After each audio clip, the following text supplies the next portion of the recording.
नमो भगवते तस्मै कृष्णायाद्भुतकर्मणे रूपनाम विविधेन जगत्कीर्ति यो यतः सच्चिदानन्दरूपाय विश्वोत्पत्त्यादिहेतवे तापत्रय विनाशाय श्रीकृष्णाय वयं नुमः। श्रीमद्भागवत महापुराण प्रथम स्कंध 17वां अध्याय। महाराज परीक्षित द्वारा कलयुग का दमन। सूत जी कहते हैं, सौनक जी, वहां पहुंचकर राजा परीक्षित ने देखा कि एक राजवेशधारी शूद्र हाथ में डंडा लिए हुए है और गाय बैल के एक जोड़े को इस तरह पीटता जा रहा है जैसे उनका कोई स्वामी ही न हो। वह कमल तंतु के समान श्वेत रंग का बैल एक पैर से खड़ा कांप रहा था तथा शूद्र की ताड़ना से पीड़ित और भयभीत होकर मूत्र त्याग रहा था। धर्मोपयोगी दूध, घी आदि हविष्य पदार्थों को देने वाली वह गाय भी बार बार शूद्र के पैरों की ठोकरें खाकर अत्यंत दीन हो रही थी। एक तो वह स्वयं ही दुबली पतली थी, दूसरे उसका बछड़ा भी उसके पास नहीं था। उसे भूख लगी हुई थी और उसकी आंखों से आंसू बहते जा रहे थे। स्वर्ण जड़ित रथ पर चढ़े हुए राजा परीक्षित ने अपना धनुष चढ़ाकर मेघ के समान गंभीर वाणी से उसको ललकारा, अरे तू कौन है जो बलवान होकर भी मेरे राज्य के इन दुर्बल प्राणियों को बलपूर्वक मार रहा है? तूने नटकी भांति वेश तो राजा का सा बना रखा है, परंतु कर्म से तू शूद्र जान पड़ता है। हमारे दादा अर्जुन के साथ भगवान श्री कृष्ण के परम धाम पधार जाने पर इस प्रकार निर्जन स्थान में निरपराधों पर प्रहार करने वाला तू अपराधी है, अतः वध के योग्य है। उन्होंने धर्म से पूछा, कमल नाल के समान आपका श्वेत वर्ण है, 3 पैर न होने पर भी आप एक ही पैर से चलते फिरते हैं। यह देखकर मुझे बड़ा कष्ट हो रहा है। बतलाइए, आप क्या बैल के रूप में कोई देवता हैं? अभी यह भूमंडल कुरवंशी नरपतियों के बाहुबल से सुरक्षित है। इसमें आपके सिवा और किसी भी प्राणी की आंखों से शोक के आंसू बहते मैंने नहीं देखे। धेनुपुत्र, अब आप शोक न करें, इस शूद्र से निर्भय हो जाएं। गौमाता, मैं दुष्टों को दंड देने वाला हूं, अब आप रोएं नहीं, आपका कल्याण हो। देवी, जिस राजा के राज्य में दुष्टों के उपद्रव से सारी प्रजा त्रस्त रहती है, उस मत वाले राजा की कीर्ति, आयु, ऐश्वर्य और परलोक नष्ट हो जाते हैं। राजाओं का परम धर्म यही है कि वे दुखियों का दुख दूर करें। यह महादुष्ट और प्राणियों को पीड़ित करने वाला है, अतः मैं अभी इसे मार डालूंगा। सुरभिनंदन, आप तो 4 पैर वाले जीव हैं, आपके 3 पैर किसने काट डाले? श्री कृष्ण के अनुयायी राजाओं के राज्य में कभी कोई भी आपकी तरह दुखी न हो। वृषभ, आपका कल्याण हो। बतलाइए, आप जैसे निरपराध साधुओं का अंग भंग करके किस दुष्ट ने पांडवों की कीर्ति में कलंक लगाया है? जो किसी निरपराध प्राणी को सताता है, उसे चाहे वह कहीं भी रहे, मेरा भय अवश्य होगा। दुष्टों का दमन करने से साधुओं का कल्याण हो जाता है। जो उद्दंड व्यक्ति निरपराध प्राणियों को दुख देता है, वह चाहे साक्षात देवता ही क्यों न हो, मैं उसकी बाजू बंद से विभूषित भुजा को काट डालूंगा। बिना आपत्ति काल के मर्यादा का उल्लंघन करने वालों को शास्त्रानुसार दंड देते हुए अपने धर्म में स्थित लोगों का पालन करना राजाओं का परम धर्म है। धर्म ने कहा, राजन, आप महाराज पांडु के वंशज हैं, आपका इस प्रकार दुखियों को आश्वासन देना आपके योग्य ही है, क्योंकि आपके पूर्वजों के श्रेष्ठ गुणों से भगवान श्री कृष्ण को उनका सारथी और दूत आदि बना दिया था। नरेंद्र, शास्त्रों के विभिन्न वचनों से मोहित होने के कारण हम उस पुरुष को नहीं जानते जिससे क्लेशों के कारण उत्पन्न होते हैं। जो लोग किसी भी प्रकार के द्वैत्व को स्वीकार नहीं करते, वे अपने आप को ही अपने दुख का कारण बतलाते हैं। कोई प्रारब्ध को कारण बतलाते हैं, तो कोई कर्म को, कुछ लोग स्वभाव को, तो कुछ लोग ईश्वर को दुख का कारण मानते हैं। किन्हीं किन्हीं का ऐसा भी निश्चय है कि दुख का कारण न तो तर्क के द्वारा जाना जा सकता है और न वाणी के द्वारा बतलाया जा सकता है। राजर्षि, अब इनमें कौन सा मत ठीक है, यह आप अपनी बुद्धि से ही विचार लीजिए। सूत जी कहते हैं, ऋषि श्रेष्ठ शौनक जी, धर्म का यह प्रवचन सुनकर सम्राट परीक्षित बहुत प्रसन्न हुए। उनका खेद मिट गया। उन्होंने शांत चित्त होकर उनसे कहा।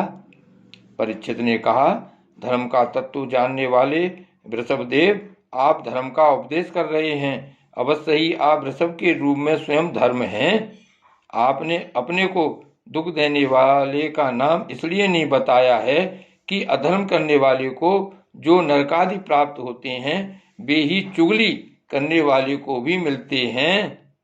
अथवा यही सिद्धांत निश्चित है कि प्राणियों के मन और वाणी से परमेश्वर की माया के स्वरूप का निरूपण नहीं किया जा सकता। धर्मदेव, सतयुग में आपके 4 चरण थे, तप, पवित्रता, दया और सत्य। इस समय अधर्म के अंश, गर्भ, आसक्ति और मद से 3 चरण नष्ट हो चुके हैं। अब आपका 4था चरण केवल सत्य ही बच रहा है। उसी के बल पर आप जी रहे हैं। असत्य से पुष्ट हुआ यह अधर्म रूप कलयुग उसे भी ग्रास कर लेना चाहता है। ये गौमाता साक्षात पृथ्वी है। भगवान ने इनका भारी बोझ उतार दिया था और ये उनके राशि राशि सौंदर्य बिखरने वाले चरण चिन्हों से सर्वत्र उत्सवमयी हो गई थीं। अब ये उनसे बिछुड़ गई हैं। वे साध्वी अभाग्नि के समान नेत्रों में जल भरकर यह चिंता कर रही हैं कि अब राजा का स्वांग बनाकर ब्राह्मण द्रोही शूद्र मुझे भोगेंगे। महारथी परीक्षित ने इस प्रकार धर्म और पृथ्वी को सांत्वना दी। फिर उन्होंने अधर्म के कारण रूप कलयुग को मारने के लिए तीक्ष्ण तलवार उठाई। कलयुग ताड़ गया कि ये तो अब मुझे मार ही डालना चाहते हैं। अतः झटपट उसने अपने राज चिन्ह उतार डाले और भय विह्वल होकर उनके चरणों में अपना सिर रख दिया। परीक्षित बड़े यशस्वी, दीनवत्सल और शरणागत रक्षक थे। उन्होंने जब कलयुग को अपने पैरों पर पड़े देखा तो कृपा करके उसको मारा नहीं, अपितु हंसते हुए से उससे कहा। परीक्षित बोले, अब तू हाथ जोड़कर शरण आ गया। तब अर्जुन के यशस्वी वंश में उत्पन्न हुए किसी भी वीर से मुझे कोई भय नहीं है, परंतु तू अधर्म का सहायक है, इसलिए तुझे मेरे राज्य में बिल्कुल नहीं रहना चाहिए। तेरे राजाओं के शरीर में रहने से ही लोभ, झूठ, चोरी, दुष्टता, स्वधर्म त्याग, दरिद्रता, कपट, कलह, दम्भ और दूसरे पापों की बढ़ती हो रही है। अतः अधर्म के साथी इस ब्रह्मावर्त में तू एक क्षण के लिए भी न ठहरना, क्योंकि यह धर्म और सत्य का निवास स्थान है। इस क्षेत्र में यज्ञ विधि के जानने वाले महात्मा यज्ञों के द्वारा यज्ञ पुरुष भगवान की आराधना करते रहते हैं। इस देश में भगवान श्री हरि यज्ञों के रूप में निवास करते हैं। यज्ञों के द्वारा उनकी पूजा होती है और वे यज्ञ करने वालों का कल्याण करते हैं। वे सर्वात्मा भगवान वायु की भांति समस्त चराचर जीवों के भीतर और बाहर एक रस स्थित रहते हुए उनकी कामनाओं को पूर्ण करते रहते हैं। सूत जी कहते हैं, परीक्षित की यह आज्ञा सुनकर कलयुग सिहर उठा। यमराज के समान मारने के लिए उद्दत हाथ में तलवार लिए हुए परीक्षित से वह बोला। कलयुग ने कहा, सार्वभौम, आपकी आज्ञा से जहाँ कहीं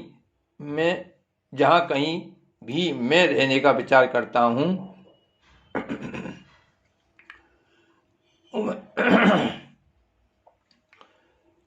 कल ने कहा, सर्वभौम, आपकी आज्ञा से जहाँ कहीं भी मैं रहने का विचार करता हूँ, वहीं देखता हूँ कि आप धनुष पर बाण चढ़ाए खड़े हैं। धार्मिक शिरोमणे, आप मुझे वह स्थान बतलाइए जहाँ मैं आपकी आज्ञा का पालन करता हुआ स्थिर होकर रह सकूं। सूत जी कहते हैं, कलयुग की प्रार्थना स्वीकार करके राजा परीक्षित ने उसे 4 स्थान दिए: ध्रुद, मद्यपान, स्त्री संग और हिंसा। इन स्थानों में क्रमशः असत्य, मद, आसक्ति और निर्दयता, ये 4 प्रकार के अधर्म निवास करते हैं। उसने और भी स्थान मांगे, तब समर्थ परीक्षित ने उसे रहने के लिए एक और स्थान सुवर्ण धन दिया। इस प्रकार कलयुग के 5 स्थान हो गए: झूठ, मद, काम, बैर और रजोगुण। परीक्षित के दिए हुए इन्हीं 5 स्थानों में अधर्म का मूल कारण कली उनकी आज्ञाओं का पालन करता हुआ निवास करने लगा। इसलिए आत्म कल्याणकामी पुरुष को इन 5 स्थानों का सेवन कभी नहीं करना चाहिए। धार्मिक राजा, प्रजा वर्ग के लौकिक नेता और धर्मोपदेष्टा गुरुओं को तो बड़ी सावधानी से इनका त्याग करना चाहिए। राजा परीक्षित ने इसके बाद वृषभ रूप धर्म के 3 चरण तपस्या, शौच और दया जोड़ दिए और आश्वासन देकर पृथ्वी का संवर्धन किया। वे ही महाराज परीक्षित इस समय अपने राज सिंहासन पर, जिसे उनके पितामह महाराज युधिष्ठिर ने वन में जाते समय उन्हें दिया था, विराजमान हैं। वे परम यशस्वी, सौभाग्यभाजन, चक्रवर्ती सम्राट राजऋषि परीक्षित इस समय हस्तिनापुर में कौरव कुल की राजलक्ष्मी से शोभायमान हैं।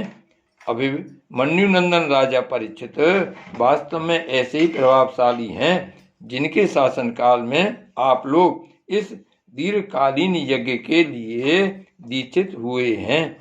श्री भागवत भगवान की जय। श्री गोवर्धननाथ की जय। श्री वल्लभाधीश की जय। श्याम स्वरूप श्री यमुने महारानी की जय। श्री गोकुलनाथ की जय। जय जय श्री गोकुलेश, जय जय श्री गोकुलेश।